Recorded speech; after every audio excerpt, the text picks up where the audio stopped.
आणि त्यामुळं आमचा तर 2 पिढ्यांचा संबंध आहे. माझे वडील खासदार अंकुशराव टोपे जसं त्यांना समजतं तेव्हापासून तर शेवटच्या श्वासापर्यंत पवार परिवाराबरोबर राहिले. आम्ही तशाच पद्धतीनं राहिलो. आज मला एवढंच वाटतं की आमच्या कुटुंबातला सदस्य गेलेला आहे, कारण आमचं कौटुंबिक खूप जवळचे संबंध आहेत आणि त्यामुळं असा नेता परत होणे नाही. त्यांच्या वक्तशीरपणा, त्यांचं स्वच्छता, त्यांची वृक्षप्रेम. मला म्हटले की अंबालिकाला जाऊन ये, दौंडला जाऊन ये, कारखाने बघ. मी बघितल्यानंतर त्यांनी मला दाखवलं एवढे झाडं. आज आपण इथे या कॅम्पसमध्ये आहोत, सगळ्या एक एक झाडाला अजितदादांचा स्पर्श आहे किंवा मार्गदर्शन आहे. त्यामुळे हे एक वेगळं नुसतं भाषणाने हेच नाही, तर हे जे एक वेगळं पण होतं ते वेगळं. दादांच्या बद्दलचा गैरसमज असाही लोकांच्या मनात आहे की फार रॅश बोलतात, पण तेवढंच मृदू मन सुद्धा त्यांचं नेहमी राहिलेलं आहे. आणि आम्हाला जवळच्या लोकांना ते खूप खडसावून रागवायचे, पण त्यांच्यात प्रेम होतं म्हणून रागवायचे. तर अशा अनेक गोष्टी आहेत की ते खरं सांगायचं म्हणजे की इतके किस्से आहेत, इतके छोटे छोटे किस्से आहेत की सांगता येणार नाही.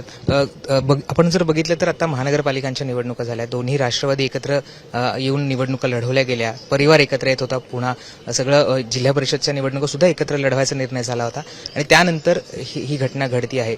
पक्षासाठी हा किती मोठा लॉस वाटतो?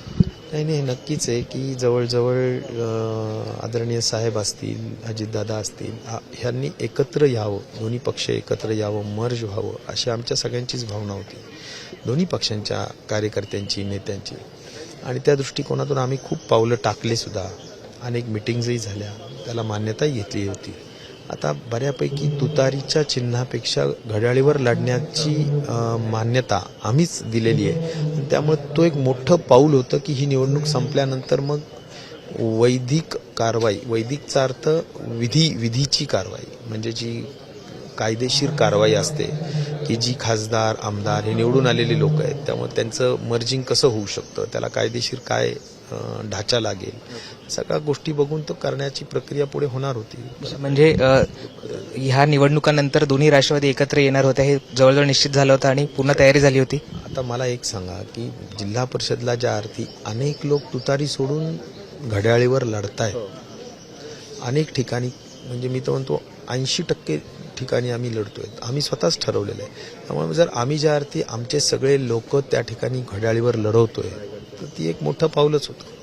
पवार साहेबांचं काय सगळा विचार होता याच्यामध्ये? पवार साहेबांची इच्छा होती का आपण एकत्र यायला हवं, मर्ज करायला हवा पक्ष आणि एकच राष्ट्रवादी, एकच पक्ष आणि एकच चिन्ह असावं, याच्याबद्दल काय मत होतं? सगळ्यांनीच विनंती दोन्ही नेत्यांना केली, दोन्ही नेत्यांना, त्यांच्याही तिकडच्या कार्यकर्त्यांनी केली, आमच्यासारख्याही कार्यकर्त्यांनी केली. आणि हे घरातलं आम्ही जे वर्षानुवर्ष एक आदर्श घर आम्ही म्हणून पाहतोय, तर त्या गोष्टीला पुन्हा जुळवून हे सगळं चांगलं व्हावं अशीच आमची सगळ्यांची अपेक्षा राहिली.